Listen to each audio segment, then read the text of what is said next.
ready to master the waves of medical device product development? Well, wax up your surfboard because you are listening to Inspired by Imua. And here is your medical device product development expert, that Hawaiian-hearted hostess who will help you hang 10, Meghan Alonso.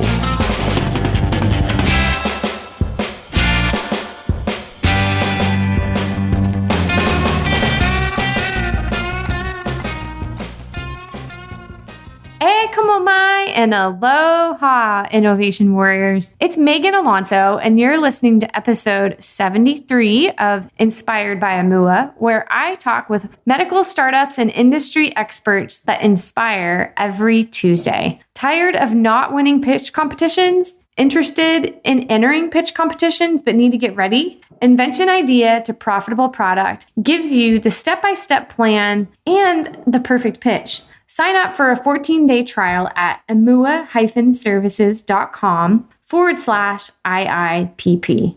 And Imua is spelled I-M-U-A. It's actually a Hawaiian word that means to advance forward with passion, despite rough waves. Again, the address is imua-services.com/IIPP. Now, let's catch the wave of medical innovation with today's featured guest, Austin Walters. Austin, are you ready to hang 10?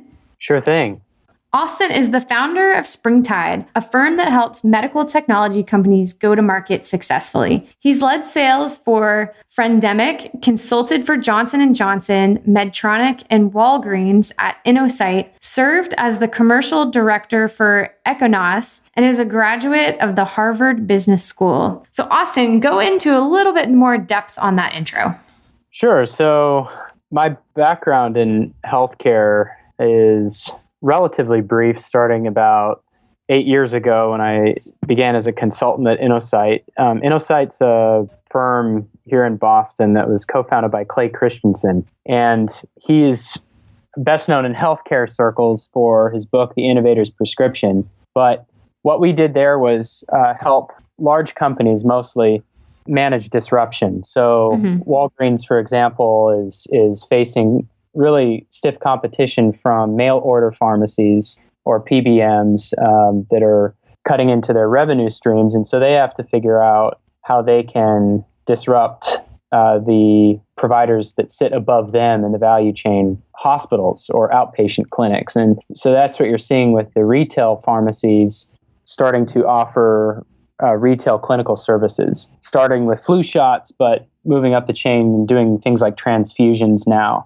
Wow. And so, yeah, I didn't realize they were doing transfusions. That's pretty cool. Yeah, it's actually one of their most profitable offerings, as you can imagine. So really interesting work. It fascinated me in healthcare. And from there, I took a brief detour on a tech startup of my own, did a year of business school. And then I left this isn't in the bio, but I took a 2-year break to research medical technology in India. And that was the time where I was a sales rep for part of that for Friendemic, which also introduced me to digital marketing, particularly social media.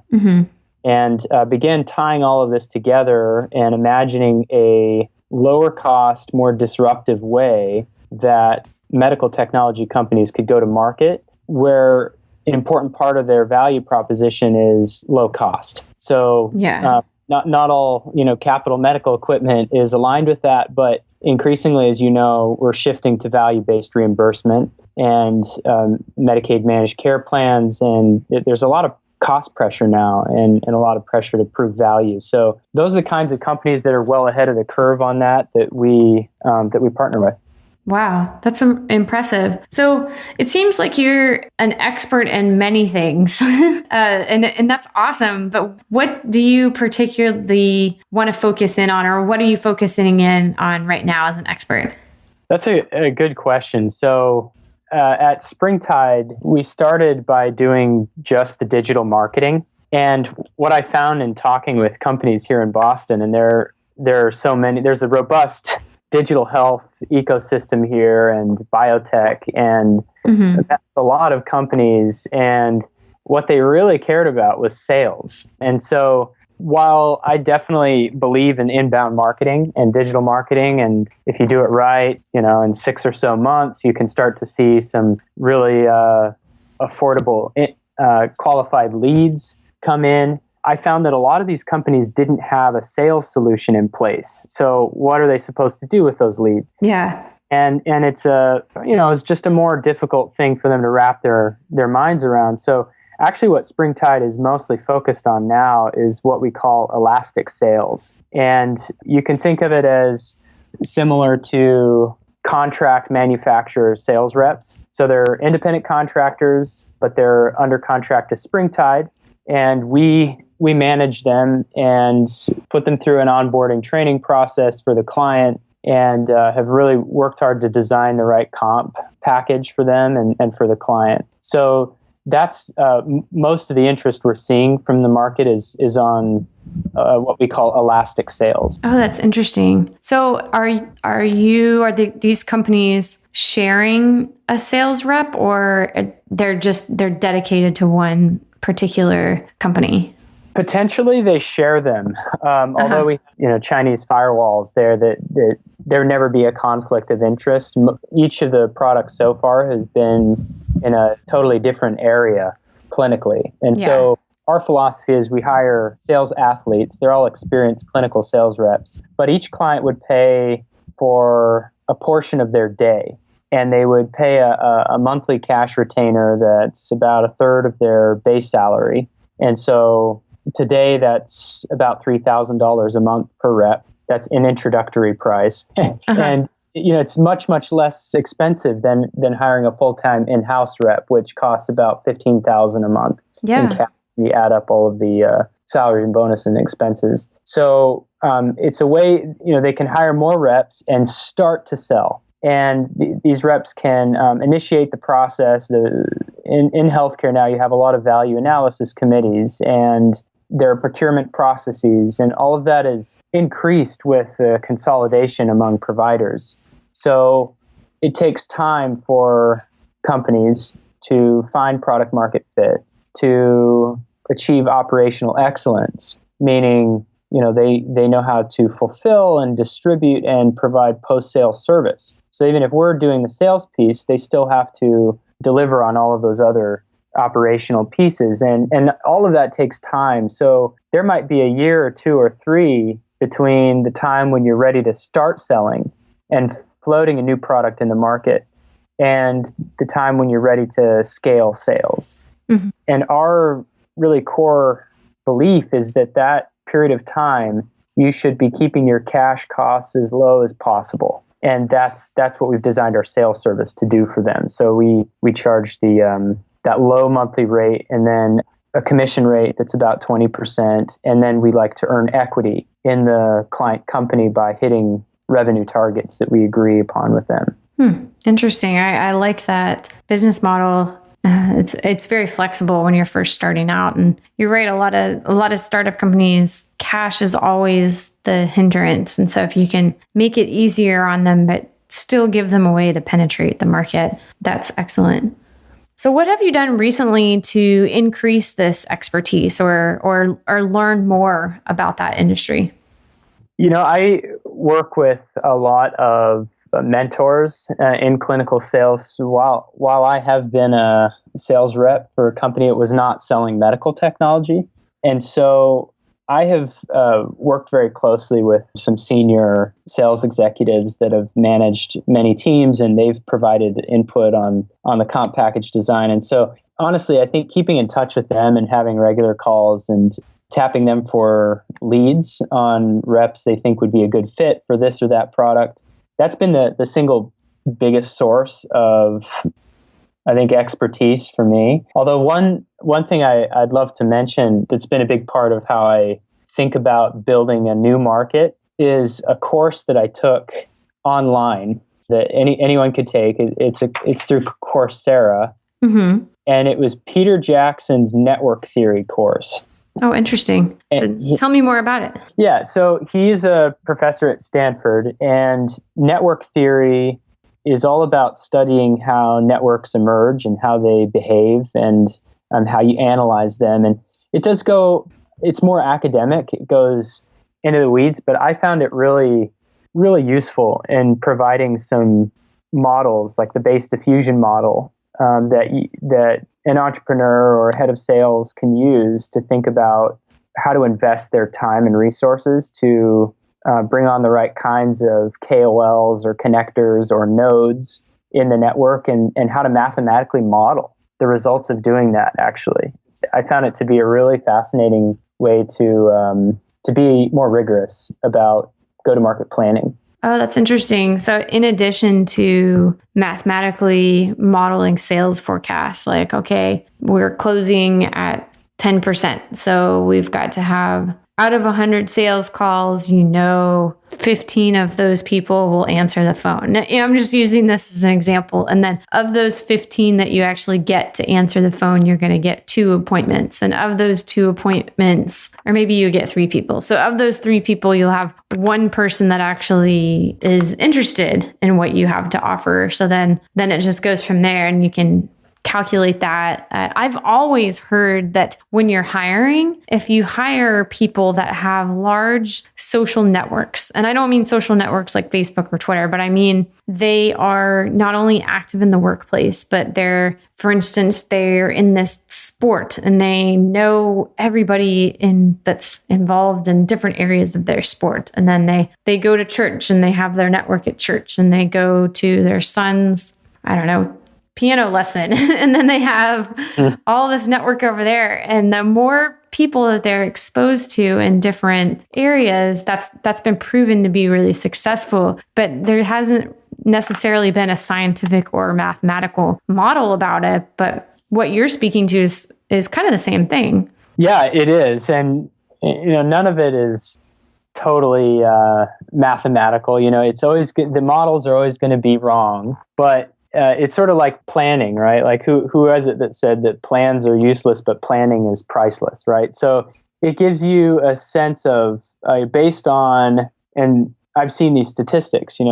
They've done studies that show diffusion rates of medical technology, and I use this for some prior work, and so you can say, wow, okay, this is kind of how medical adoption works. You can almost view it as infection. Like a new technology takes hold in the market, how long does it take for it to spread? And you can average that across hundreds and hundreds of technologies that have been studied, and it'll give you a sense of, okay, here's the range probably of the time it takes, and then you can vary it. And just like you said, if we're making 100 calls and that eventually leads to 2 KOLs on board, and we know that we need 100 KOLs to achieve the results that we want. So you kind of bring that back up to the top and reverse it and say, okay, now we know that we need to make this many because the diffusion model suggests that this is if we build and recruit this many nodes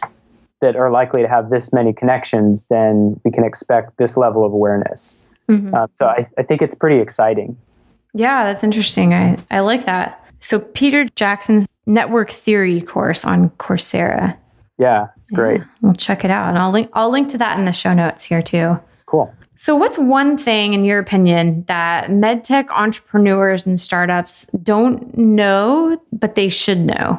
Cash is king. Early on, and I've already touched on this, but it's so critical to preserve cash when you are just going to market with something. At that point, you've probably taken care of a lot of the product risk. Maybe your initial round of funding was to get the product out the door, get FDA approval if it needs it. Now you have to de-risk the market, and that may require another funding round. It's going to require another 1, 2, 3 years, like we talked about. And it's so important to do that affordably. And I've seen a number of companies that, and I think that this is more common in healthcare than other sectors.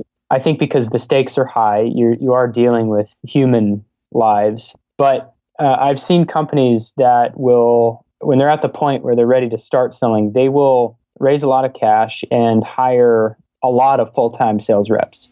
Mm-hmm. And they will also engage, say, a high-end PR agency. And their burn rate or overhead goes way, way up. One company that I've seen, it was at $8 million a year from day one. Holy moly. half that's attributable to sales, half of that to PR/marketing. Okay, so tremendous burn rate, and sales the first year were really low. And that's because they were still working through product market fit, fundamental product market fit questions. They weren't quite sure who exactly the best stakeholders were. They weren't sure. They were still ironing out some of their operational issues about, the warranty and how's maintenance going to work. And, some of the connectors on the device had a tendency to break. And so what happened is the reps started to feel less confident that they wanted to put a lot of the early product in customers' hands. So that exacerbated the situation where we still got this high burn rate and the reps aren't even really being that aggressive because they're waiting for the company to get their act together. Wouldn't it be better to, and this is the mantra that I really like, it comes from Clay Christensen, be impatient for profit and patient for growth. Be impatient for profit, but patient for growth. Yeah. Start with a few reps, nail it. Make sure that you find product market fit, that they really love it. You understand exactly how they use it in their workflow, that you have all of your operational ducks in a row, expand slowly, eventually achieve a national footprint, build up to it, and do so profitably if you can. Yeah. I just harp on value propositions and market research. And it's incredible how many people I run into that they get so far ahead in product development, but they don't have that. And even there's ways when you're starting out that you can do a lot of it yourself first and then move everything else forward. And you're right. Later on, you're going to need to invest in professional market research and putting everything together. And it's a constant process too. You do it once yourself. Later, you hire people. Later, once you have the product done with design freeze, maybe you do another round. And then when it's on the market, you're constantly getting that feedback and then pouring it back into your next revision too. It's absolutely critical. But I love that quote. Yeah. Yeah. So give an example of someone that you've seen that could have used your advice. And you don't have to name any names. Maybe you could just tell a story. Yeah, that I jumped ahead a little bit. That was the story I told. Okay. The 8 million burn rate from day one, or it kicked up to that in a matter of months. And really, they needed to find the product market fit and achieve operational excellence before doing that. Speaking of burn rate, I've also seen startups. They get that cash and they move into a big swanky office and. Yeah. It's just total burn rate.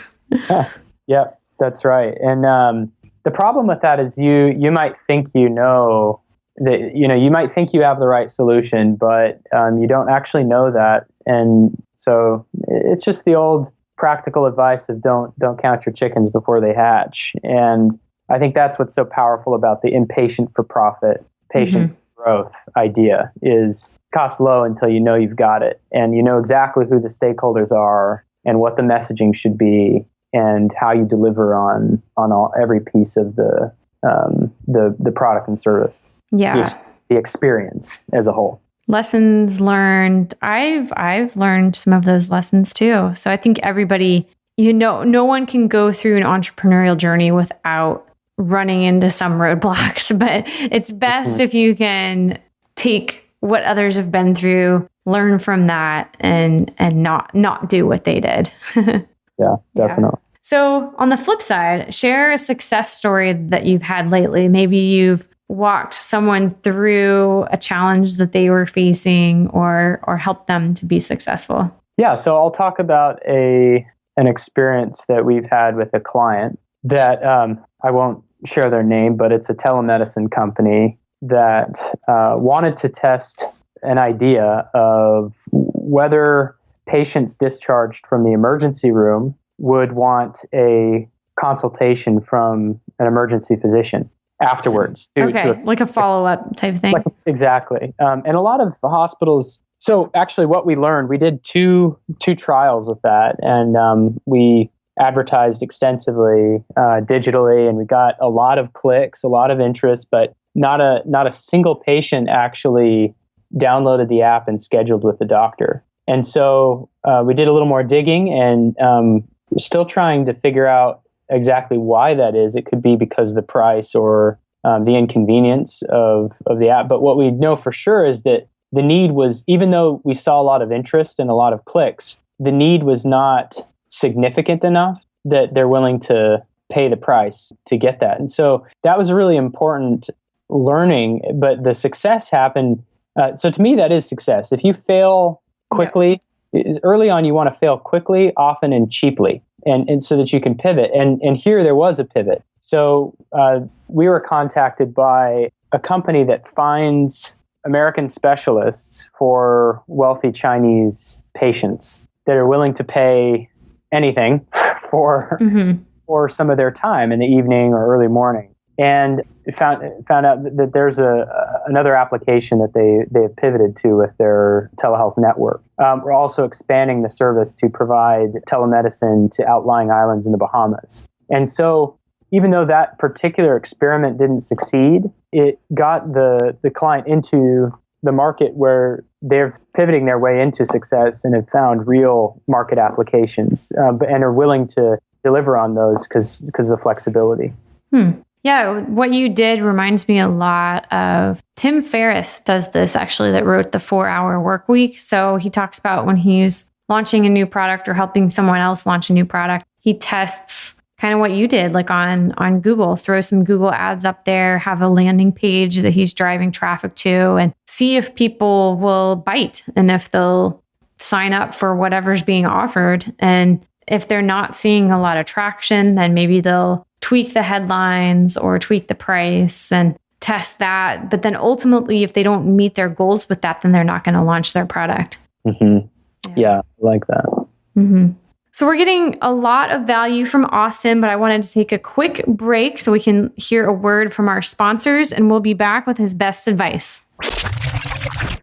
What do Oprah, Bill Gates, Mark Zuckerberg, and hopefully you have in common? They all read or listen to over 30 books per year. I've got a way you can get there too. I listen to audible.com audiobooks, walking my dog Abby in the car, getting ready in the mornings, and I've got a free 30-day trial for Audible that you can claim over at imua-services.com/free book. Right now, I highly encourage you to check out The Lean Startup by Eric Reis. Are you tired of going to pitch competitions and not getting the investors' attention? Build your pitch the right way with a solid foundation. Invention Idea to Profitable Product walks you through building a startup around your idea to make you attractive to investors and gives you the perfect pitch in just 100 days. Try it out free at imua-services.com/IIPP. So Austin, what's the best advice you can give a medtech entrepreneur? Well, I've already spoiled it. Well, you can stress it again then. I'll stress it again. Impatient for profit, patient for growth. All right. That's a good one. What about your favorite book to recommend and why? My favorite book I'd recommend for medical technology entrepreneurship is one I've already mentioned, and it's The Innovator's Prescription by Clay Christensen. And I've heard, people that are really involved in healthcare reform or healthcare technology refer to it as the Bible for healthcare reform. It's a really, really good book that I think helps clarify why these disruptive medtech developments are so attractive at this time. Yeah. So you sounded like you had some other recommendations because you said medical. So I'm curious what other ones you recommend. For sure. So I'm a avid reader myself, and I could talk about books that I read on my own. But one I recently read, I think that would be also useful to people listening is The Sales Acceleration Formula by Mark Roberge. And he was the head of sales for HubSpot, which is you're familiar. Yeah. So they're just a few blocks away from us here in Cambridge. And so I know them very well. And I think his approach to sales is something that is well worth learning from. Yeah, and it's a very integrated approach, which we kind of touched on earlier with you have to have your sales process, but then what are you doing to drive leads? And I think HubSpot does an excellent job with that, looking at it holistically. Like you have your organic social media, maybe you have some paid advertising with social media, you have your Google AdWords campaigns, and then you have conferences and people you meet, and then how do you link it all together? And from there, how do you develop the sales processes for each avenue that they're coming in? And it really is fascinating. Yeah, I agree. That's where we started, and we're hoping to still do plenty of that. Mm-hmm. So Austin, what's the best way to get in touch with you, and what's your website too? Best way to get in touch is email, and my email address is walters.austin@gmail.com. And our website is springtidepartners.io. Springtidepartners.io. Okay, guys, he gave you a lot of good stuff. So go check out Springtide Partners and catch us next Tuesday right here. And until then, Imua.